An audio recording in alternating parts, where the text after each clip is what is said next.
ኢራን በክላስተር ቦምብ የታጠቁ ሚሳኤሎችን በእስራኤል ከተሞች ላይ አዘነበች።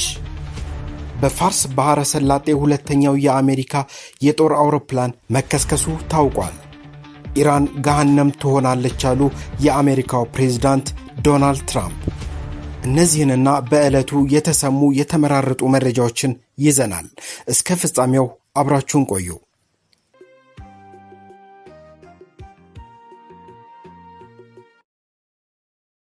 The military says it also detected missiles fired from Iran, and footage shared online showed what appeared to be cluster bombs streaking through the night.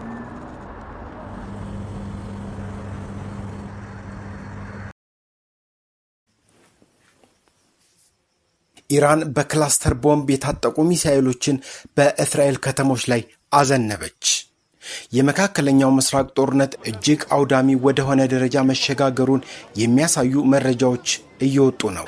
ኢራን በበርካታ ንዑሳን ቦምቦች ወይም ክላስተር የታጠቁ መካከለኛ ርቀት ተወንጫፊ የባለስቲክ ሚሳኤሎችን በእስራኤል ከተሞች ላይ መተኮሷ ተዘግቧል።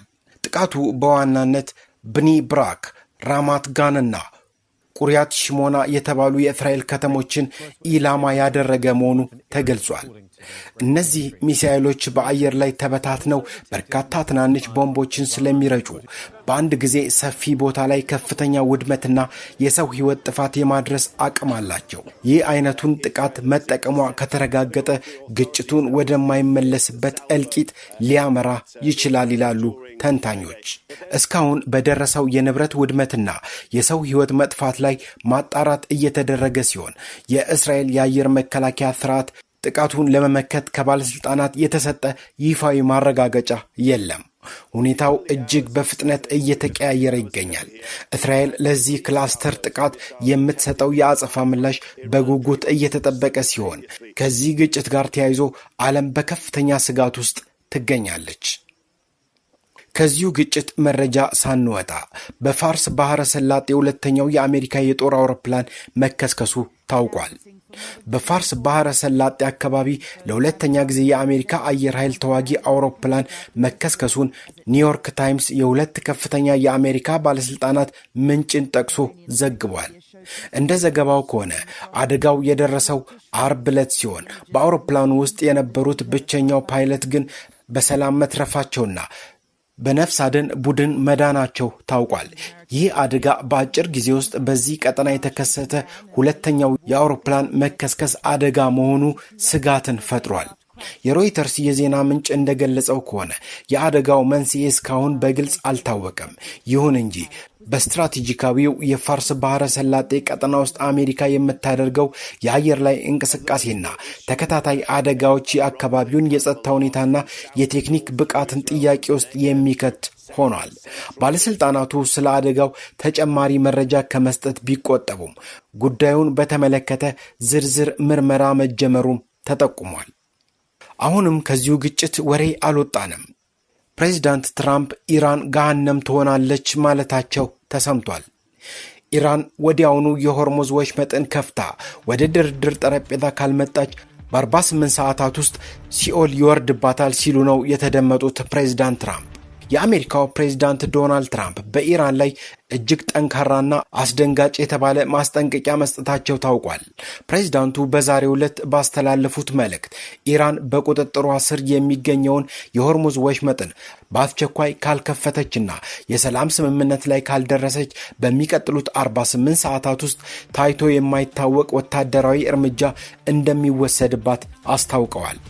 ይህ ከፍተኛ ዲፕሎማሲያዊና ወታደራዊ ፍጥጫ የተቀሰቀሰው የኢራን ጦር በስትራቴጂካዊው የሆርሙዝ ወሽመጥ ላይ ሲበር የነበረን የአሜሪካ የጦር አውሮፕላን ኤ10 ቱንደርቦልት 2 የተባለውን አውሮፕላን መትቶ መጣሉን ተከትሎ ነው። ኢራን አውሮፕላኑ የአየር ክልሌን ጥሷል የሚል ክስ ብታቀርብም ዋሽንግተን ግን ድርጊቱን ቀጥተኛ የጦርነት ትንኮሳ በማለት ፈርጀዋለች። ፕሬዝዳንት ትራምፕ በማህበራዊ ሚዲያ ገጻቸው ባስተላለፉት መልእክት ኢራን ወዲያውኑ ወሽመጡን ከፍታ ወደ ድርድር ጠረጴዛ ካልመጣች በ48 ሰዓታት ውስጥ ሲኦል ይወርድባታል በማለት አስጠንቅቀዋል። ይህም ፕሬዝዳንቱ ወደ ስልጣን ከመጡ በኋላ ለኢራን የሰጡት እጅግ የመጨረሻውና ጠንካራው ማስጠንቀቂያ ሆኖ ተመዝግቧል። የዓለም 20 በመቶ ነዳጅ የሚሸጋገርበት የሆርሙዝ ወሽመጥ መዘጋት በዓለም አቀፍ የነዳጅ ዋጋ ላይ አሁን ካለበት ዋጋ ከፍተኛ ጭማሪ ሊያስከትል እንደሚችል ተሰግቷል። የአሜሪካ 5ኛው የባህር ኃይል ክፍለ ጦርና በአካባቢው የሚገኘው የአሜሪካ የጦር ሰፈሮች በከፍተኛ ጥንቃቄ ላይ እንዲሆኑ ትዕዛዝም ተላልፏል። በበኩሏ ኢራን ማንኛውንም አይነት ጥቃት ለመመከት ዝግጁ መሆኗንና የአሜሪካን የኃይል እርምጃ ቀጠናውን ወደማይወጣበት ቀውስ እንደሚከተውም ገልጻለች። እንደ ፈረንሳይና ሌሎች የአውሮፓ ሀገራት ያሉ የአሜሪካ አጋሮች ውጥረቱ ወደ ሙሉ ጦርነት እንዳያመራ ለማርገብ ከፍተኛ ጥረት እያደረጉ ይገኛል። ይሁን እንጂ የፕሬዝዳንት ትራምፕ የ48 ሰዓታት የጊዜ ገደብ መጪው ሰኞ ሚያዝያ 6 ቀን 2026 የሚያበቃ በመሆኑ ዓለም ቀጣዮቹን ሰዓታት በከፍተኛ ስጋት እየተጠባበቀች ትገኛለች። Central part of Israel around Tel Aviv and adjoining towns and cities, and then we started to hear about various impacts and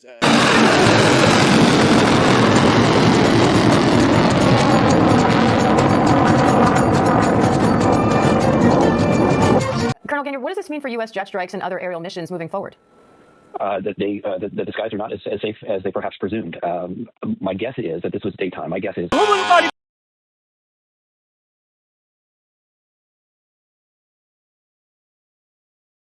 ዛሬም እንላለን ሰላም ለሀገራችን፣ ሰላም ለምድራችን።